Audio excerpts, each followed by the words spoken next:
जाते असं त्यांनी सांगितलं होतं, पण आता 2 महिने झालेत. होता होता म्हणजे काय, शाळा कधी सुरू होणार? पुढच्या वर्षीची तुम्ही आता देणार? कोणत्या वस्तू मिळाल्यात, कोणत्या वस्तू नाही? अनेक ठिकाणी आपण पाहतो युनिफॉर्म्स आता हळूहळू जायला लागलेले आहेत. आत्ता ऑगस्टमध्ये काही वर्गांमध्ये नवीन युनिफॉर्म घातलेत, काही वर्गांनी जुने म्हणजे मागच्या वर्षीचे युनिफॉर्म घातलेत, काही काही वर्गांमध्ये युनिफॉर्म गेले नाहीत. स्टेशनरी आहे, काही काही वर्गांमध्ये गेली, काही काही वर्गांमध्ये नाही गेली. आणि हे मुंबईभर आम्ही पाहतोय, अनेक वेगळ्या शाळांमध्ये आम्ही पाहतोय. तुम्ही आता मुख्यमंत्र्यांची भेट, मुख्याध्यापकाची भेटलात, काय त्यांचं म्हणणं आहे की काय होईल? ते ज्या म्हणालेत ते मी इथे सांगणार नाही, कारण मला त्यांना राजकारणात खेचायचं नाहीये. पण त्यांचं सगळ्यांचं आपण पाहतो मेहनतीमुळेच मुंबई महानगरपालिकेची शाळा आतापर्यंत जो स्तर गाठू शकलेले आहेत, मग 5% असेल वगैरे, हे त्यांच्यामुळे सगळ्यांमुळे. मुंबई भाजप अध्यक्ष महापौर असं म्हणतात की त्या पोर्टलवरूनच खरेदी केली जाणार, जेणेकरून भ्रष्टाचार होणार नाही. त्याच्यामुळे वेळ लागला तरी त्या पोर्टल वेळ लागला म्हणजे काय, पास झाल्यानंतर तुम्ही त्यांना 5वीतली पुस्तकं देणार? हे कुठचं कॅल्क्युलेशन तुमचं? नशीब आता मिसिंग लिंक सारखं सांगितलं नाही की आता पुस्तकं आम्ही हॉलंडमधून आणतोय, हे जर्मनीमधून आणतोय, छत्र्या आम्ही फ्रान्समधून आणतोय. नशीब तेवढं तरी खोटं बोलले नाहीत, पण एवढं तर सगळ्यांना दिसतंय, स्वच्छपणे दिसतंय की अजूनही वर्गांमध्ये ज्या गोष्टी जायला पाहिजेत त्या गेलेल्या नाहीयेत. आदित्यजी, राज्यातल्या देखील शाळांची परिस्थिती काही फारशी ठीक नाहीये. अभिजित दिसते यांच्या माध्यमातून आता 15 ऑगस्टपासून राज्यातल्या देखील ज्या प्राथमिक शाळा आहे याचा दर्जा सुधारावा यासाठी नवं आंदोलन आहे. नक्कीच. आणि आपल्याला परवाच आपल्याच माध्यमातून ते व्हिज्युअल पाहिलं, कर्जत इथे त्या लहान मुलींनी स्वतः सोशल मीडियावर येऊन त्यांनी ती कंप्लेंट केली होती. मग आपण तो विषय घेतला. आता थोडं डागडुजीचं काम सुरू झालं.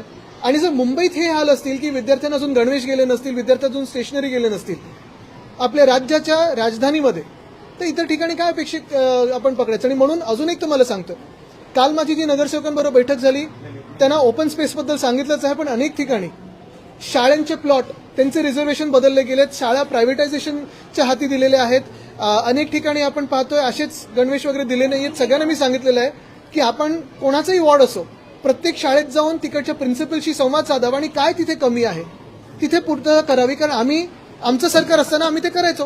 सातत्याने आमची जी एक कमिटी बनवली होती, त्याच्यात वेगळ्या वेगळ्या एनजीओज होत्या, स्वतः त्या समितीचे अध्यक्ष असायचे. हे सगळे लोक या आपण प्रिन्सिपल्स आणि टीचर्स बरोबर डायरेक्ट संवाद साधायचो. आपण मुंबई महानगरपालिकेकडून या शाळा ज्या आहेत त्या सुधारल्या जात होत्या, मात्र आता कुठेतरी खाजगी या शाळा कुठेतरी करण्याचा घाट घातला जातोय.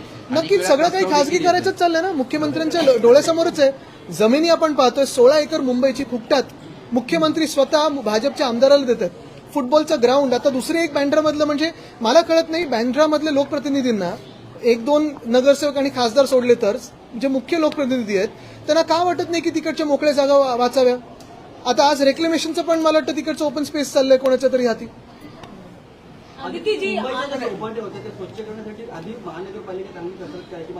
याच्यावर काल पण मी आणि परवा पण डिटेल उत्तर दिलेलं आहे. झारखंडमध्ये जे आंदोलन सुरू आहे, काल सुद्धा बघितलं आपण, पोलीस आणि विद्यार्थ्यांमध्ये धक्काबुक्की झाली, मोठं गोंधळ झाला. काय वाटतं या सगळ्यामध्ये? कारण काय वाटतं म्हणजे एक भूमिका तर स्पष्ट आहेच, कुठच्याही शांततापूर्व आंदोलकांवर लाठीचार्ज किंवा असं काही होऊ नये आणि त्याचा आम्ही विरोध तर करतोच. काल सगळ्याच पक्षांनी ही भूमिका मांडलेली आहे. पण दुसरे जे चित्र सोशल मीडियाच्या माध्यमातून आले, भाजपचा झेंडा घेऊन पोलिसांवर दगडफेक करणारे हे लोक कोण होते?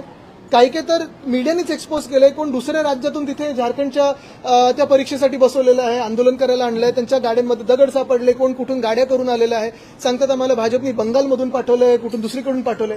हे तर दिसतंय ना चित्र. तर दगडफेक कोणी केली त्यांना तर पकडलंच पाहिजे. पण दुसरी गोष्ट म्हणजे लाठीचार्जचा आम्ही विरोध करतोच. कुठचंही आंदोलन सुरू असेल, मग शेतकऱ्यांचं असेल, महिलांचं असेल, कुठच्याही घटकाचं आंदोलन असेल, त्या जबाबदार मंत्र्यांनी जाऊन त्यांना भेटणं गरजेचं आणि तो विषय सोडवणं गरजेचं आहे. दुसरी बाजू ही पण आहे, आमच्या जे कानावर येतं ते झारखंडमध्ये सीआयडीची पण चौकशी लावलेली आहे आणि मुख्यमंत्र्यांनी की त्यांच्या तिकडच्या जबाबदार मंत्र्यांनी त्या आंदोलकांची भेट घेतलेली आहे.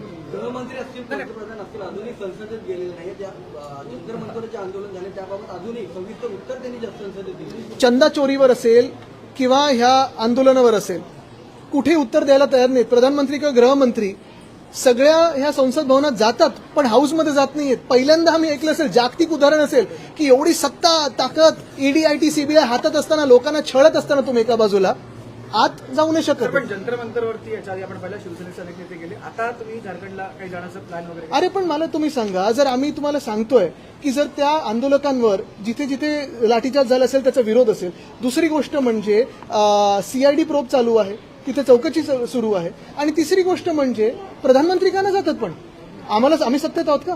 आम्ही जिथे जिथे आंदोलन होते तिथे जातोय, पोचतोय, पण जे सत्तेत आहेत ते का नाही जातात? त्यांना पण हा प्रश्न विचारला पाहिजे. म्हणतात की दिपकेंना पाठिंबा जाऊ दे हो, त्यांना बिचारांना काय, त्यांना बिचारांना पक्षात कोणी विचारत नाही. त्यांच्या खात्यात केडी नावाचं कोणतरी ते सतत इतर प्रेसवाल्यांशी बोलत असतात, इतर लोकांशी बोलत असतात. त्यांना कुठून तरी ती टाचणी टोचते.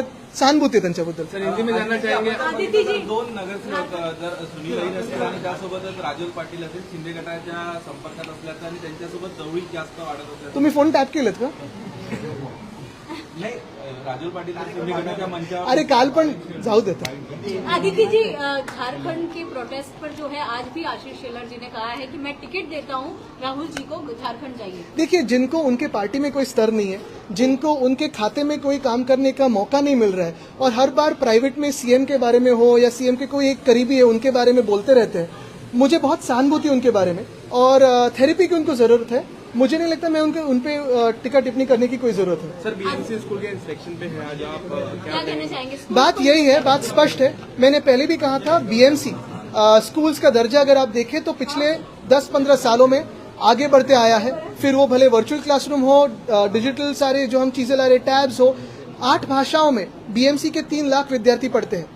बात यही है कि अब तक जो पूरा फोकस प्रिंसिपल्स को सपोर्ट में था या टीचर्स को सपोर्ट देने में था, आज कहीं ना कहीं बीएमसी की जो शिक्षण समिति है वो डगमग गई है. यही सारे विद्यार्थी है, यही सारे टीचर्स है जो आज भी इन्हीं हालातों में आगे बढ़ने की कोशिश करी है.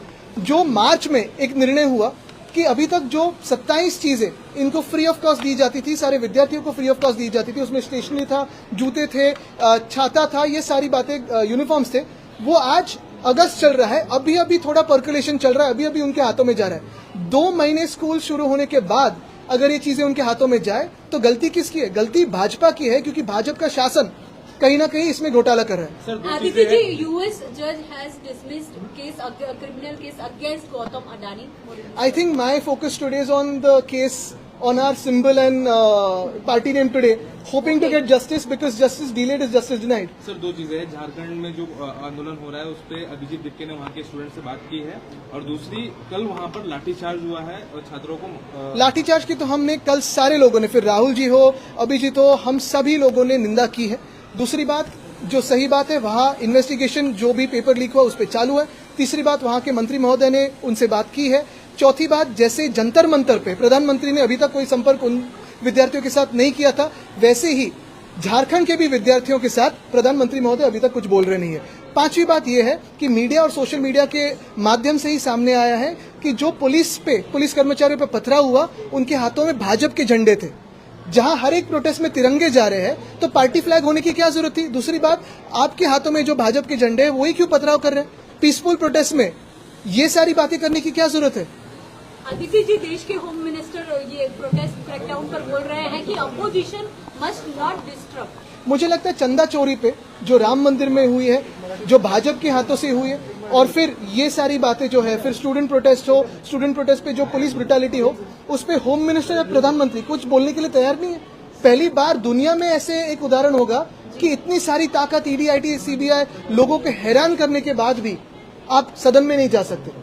तो होम मिनिस्टर की वर्क फ्रॉम होम मिनिस्टर, अभी ये आपको तय करना है. Sir, Aditya ji, Bandra football land जो है वहाँ पे एग्जीबिशन सेंटर बनाया जाने वाला है, क्या कहेंगे? बिल्कुल, बैंड्रा फुटबॉल लैंड हो या मुंबई के सारे ओपन स्पेसेस हो, मुख्यमंत्री महोदय खुद देवेंद्र फडणवीस जी अपने अपने दोस्तों के हाथों देना चाहते हैं, और ये बात स्पष्ट है कि वो आज युवा विरोधी है. गडचिरोलीत आश्रमशाळेचा एक विषय आहे, अनुदानित आश्रमशाळा आहे, पण जवळपास 80 विद्यार्थी आहेत, त्या बेड्स त्यांना अवेलेबल नाहीये. भयानक प्रकार आहे. आणि आपण पाहतो हे मीडिया किंवा तिकडच्या स्थानिक विद्यार्थ्यांच्यामुळे किंवा लोकांमुळे पुढे येते. मग शासकीय यंत्रणा काय करते नेमकं?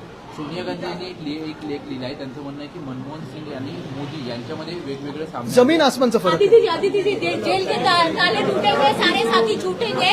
जेएनयू में उमर खालिद की रिलीज के लिए ऐसा नारा लगाया. मुझे लगता है सारे जो जेल के लोग हैं वो तो आज भाजपा में दिख रहे हैं.